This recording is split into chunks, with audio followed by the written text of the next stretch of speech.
Simhapuri FM బుల్లి కథలు బుజ్జాయి కథలు.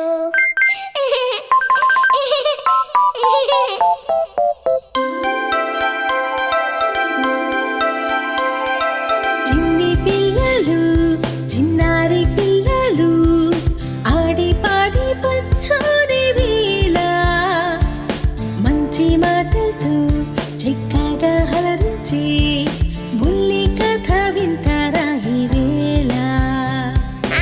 వింటాం సింహపూరి ఎఫ్ఎం బుల్లి కథలు బుజ్జాయి కథలు.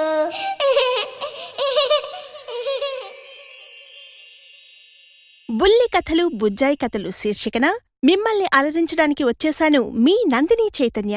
మమ్మీ నేను అయ్యో నువ్వు కూడా చిన్ని తల్లి, మరి నీ పేరు చెప్పు. చింతలి ఏంజెల్. మరి కథ విందామా?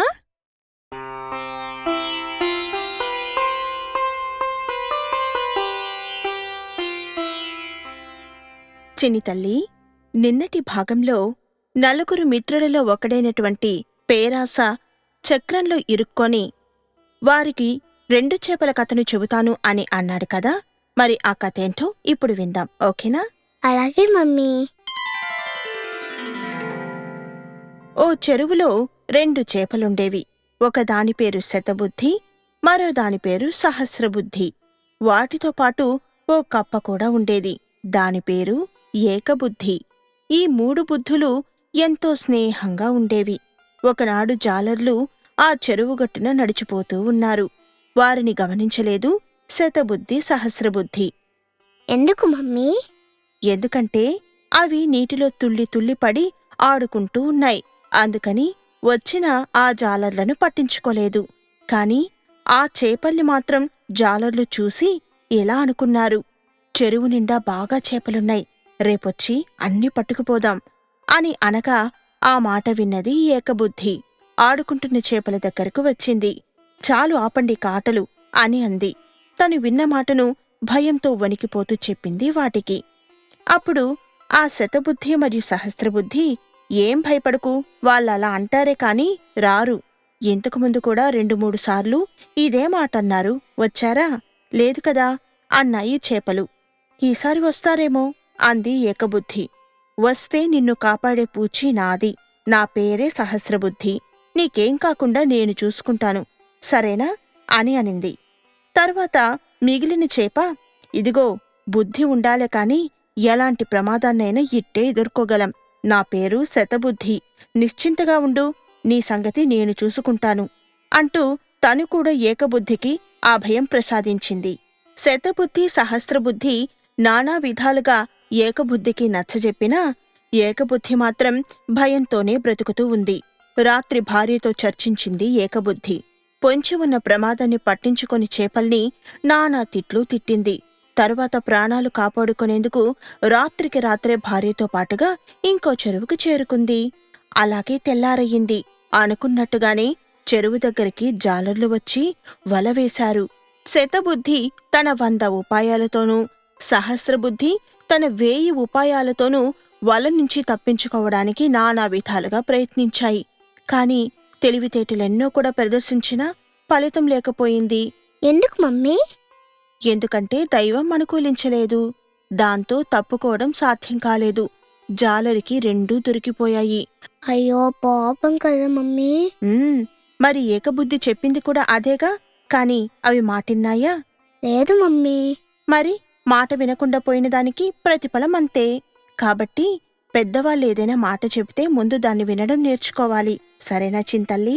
అలాగే మమ్మీ, నువ్వు చెప్పిన మాట నేను వింటాను. వెరీ గుడ్ నానా. సరే కథలోకి వెళితే, అలా చిక్కుకున్న 2ంటిని భుజం మీద ఉంచుకొని ఇంటిదారి పట్టాడు జాలరి. అతన్ని చూసింది ఏకబుద్ధి. అతని భుజం మీదున్న చేపల్ని కూడా చూసింది. భార్యకి చూపించి వాటిని ఇలా అంటుంది: ఈ ప్రబుద్ధుల్ని నమ్ముకుంటే మన బతుకు ఇంతే అయ్యుండేది. ఎలాగో అలాగా జాగ్రత్తపడి బ్రతికిపోయాం అని అంది. అంటూ కథ ముగించాడు పేరాస.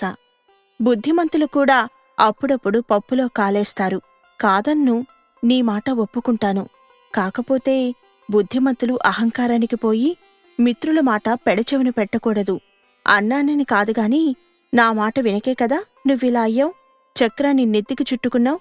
ఎందుకు చెప్పారో వినాలి.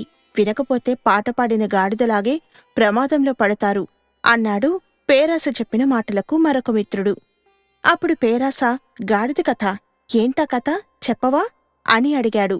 అప్పుడు మిత్రుడైన స్వర్ణసిద్ధి గాడిద కథను చెప్పడం మొదలుపెట్టాడు. మమ్మీ అయితే ఈ కథ చెప్తావా? తప్పకుండా చింతల్లి, నువ్వు వింటావా? వింటాను మమ్మీ. అయితే ఇదిగో విను. అనగనగా ఓ గాడిద. దాని కంఠం వినసొంపుగా ఉండకపోవచ్చుగాని దానికి సంగీత శాస్త్రం గురించి బాగా తెలుసు.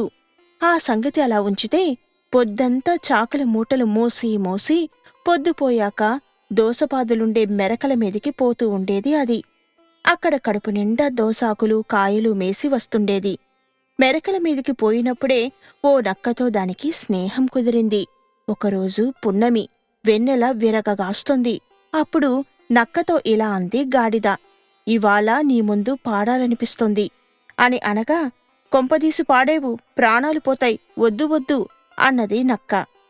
దొంగతనంగా మేతమేసిపోయేవాళ్లం గుట్టుగా వచ్చి గుట్టుగా పోవాలి. పాటలు ఆటలు ఇప్పుడొద్దు.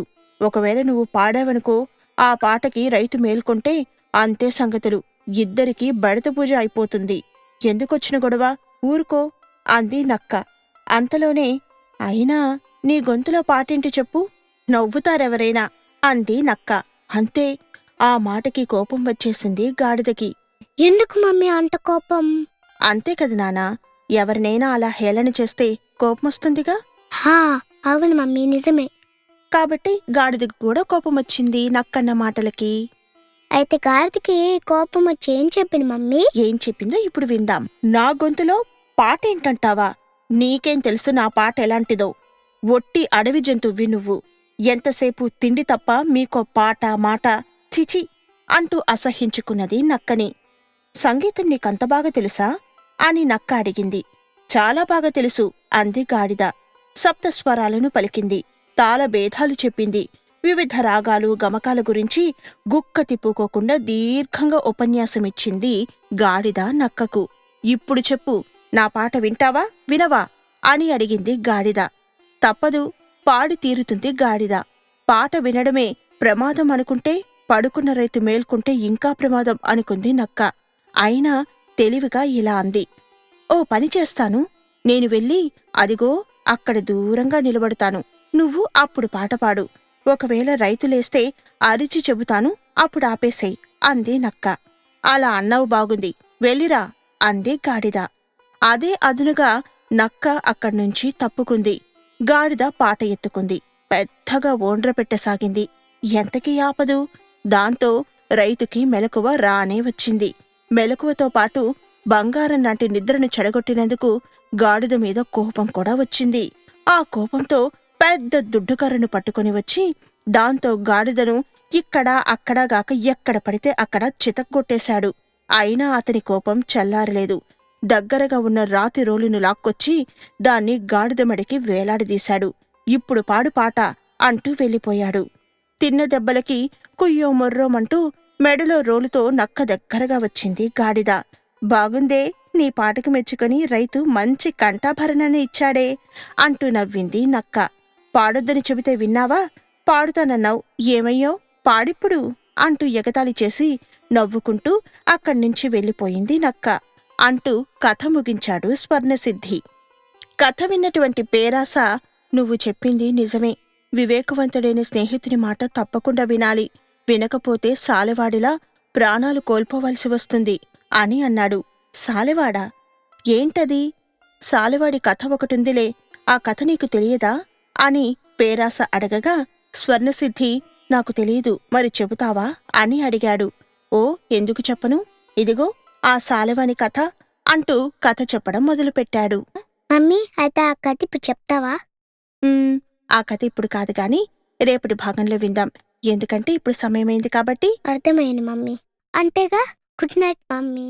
Good night చింతల్లి.